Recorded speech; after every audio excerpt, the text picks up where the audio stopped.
Ну и в завершении выпуска в Мирном уже во второй раз прошел конкурс профессионального мастерства среди работников теле- и радиовещания. В этом году он сменил название с инициативы на «Медиапрофи», но на качестве материалов это никак не отразилось. Подробности в материале корреспондента телерадиокомпании «Алмазный край» Елизаветы Кочетовой. Это не Грэмми и не ТЭФИ, это «Медиапрофи 2015». Конкурс для журналистов Мирнинского и Ленского районов телерадиокомпании «Алмазный край».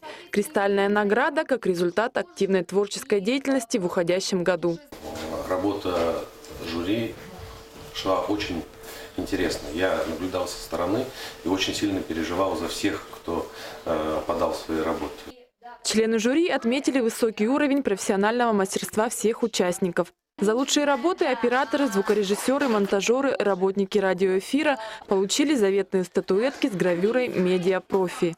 Приняло участие в конкурсе большее количество участников, чем в прошлом году, но и в то же время, и это я считаю хорошим знаком, усилились требования даже со стороны жюри, потому что, ну, если долго рассказывать, то были очень большие споры вокруг конкретных работ, конкретных тематик. И на самом деле это как раз и дает повод предполагать, что конкурс будет развиваться дальше. На победу претендовали 70 работ в 14 номинациях. Члены жюри просмотрели более сотни гигабайт видео и аудиоматериалов, подготовленных нашими коллегами.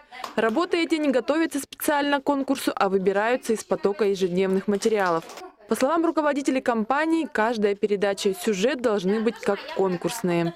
Нравится творить, скажем так, да, назовем вот это. И я очень рад, что заслужил такую высокую награду. И надеюсь, что в будущем буду также старательно относиться к своей работе, что-то придумать новое.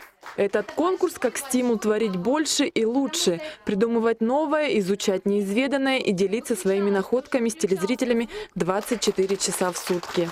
Мы вступаем в новый период деятельности ТРК, это 24-часовое вещание.